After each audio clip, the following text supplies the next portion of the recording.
ಆಡಳಿತ ಪಕ್ಷ ಕಾಂಗ್ರೆಸ್ಗೆ 138 ಶಾಸಕರ ಬೆಂಬಲ ಇದೆ, ಬಹುಮತ ಇದೆ, ಸ್ಪಷ್ಟ ಬಹುಮತ ಇದೆ. ಇದ್ರಲ್ಲಿ ನಾವೇನ್ ರಾಜಕಾರಣ ಮಾಡೋದಕ್ಕೆ ಸಾಧ್ಯ ಇದೆ? ಬಿಜೆಪಿ ಅವ್ರು ಏನ್ ಮಾಡೋದಕ್ಕೆ ಸಾಧ್ಯ ಇದೆ?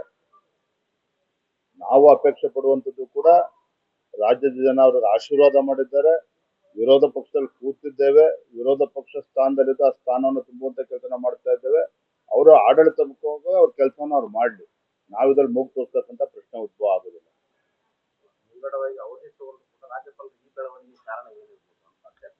ರಾಜ್ಯಪಾಲರು ಎಲ್ಲೋಗಿದ್ದಾರೆ ನನ್ಗಂತದ್ರ ಬಗ್ಗೆ ಮಾಹಿತಿ ಇಲ್ಲ. ಈಗ ನೀವು ಹೇಳ್ತಾ ಇದ್ರೆ ಅದ್ರ ಬಗ್ಗೆ ಮಾಹಿತಿ ಇಲ್ಲ. ರಾಜ್ಯಪಾಲರ ಬಗ್ಗೆ ನಾನು ಹೇಳಿಕೆ ಕೊಡೋದಕ್ಕೆ ಸಾಧ್ಯ ಇಲ್ಲ. ಅದು ಒಂದಂತೂ ಸತ್ಯ, ಮುಖ್ಯಮಂತ್ರಿಗಳು ರಾಜ್ಯಪಾಲರ ಸಮಯನ ಕೇಳಿದ್ದಾರೆ ಅಂದ್ರೆ ಅದಕ್ಕಿಂತ ಎಲ್ಲಿದೆ? ಆಡಳಿತ ಪಕ್ಷ ಕಾಂಗ್ರೆಸ್ಗೆ 138 ಶಾಸಕರ ಬೆಂಬಲ ಇದೆ, ಬಹುಮತ ಇದೆ, ಸ್ಪಷ್ಟ ಬಹುಮತ ಇದೆ. ಇದ್ರಲ್ಲಿ ನಾವೇನ್ ರಾಜಕಾರಣ ಮಾಡೋದಕ್ಕೆ ಸಾಧ್ಯ ಇದೆ? ಬಿಜೆಪಿ ಅವ್ರು ಏನ್ ಮಾಡೋದಕ್ಕೆ ಸಾಧ್ಯ ಇದೆ?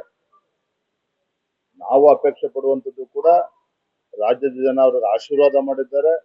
ವಿರೋಧ ಪಕ್ಷದಲ್ಲಿ ಕೂತಿದ್ದೇವೆ, ವಿರೋಧ ಪಕ್ಷ ಸ್ಥಾನದಲ್ಲಿದ್ದು ಆ ಸ್ಥಾನವನ್ನು ತುಂಬುವಂತ ಕೆಲಸ ಮಾಡ್ತಾ ಇದ್ದೇವೆ. ಅವರು ಆಡಳಿತ ಮುಖವಾಗಿ ಅವ್ರ ಕೆಲಸವನ್ನು ಅವ್ರು ಮಾಡ್ಲಿ. ನಾವು ಇದ್ರಲ್ಲಿ ಮೂಗು ತೋರಿಸ್ತಕ್ಕಂಥ ಪ್ರಶ್ನೆ ಉದ್ಭವ ಆಗೋದಿಲ್ಲ.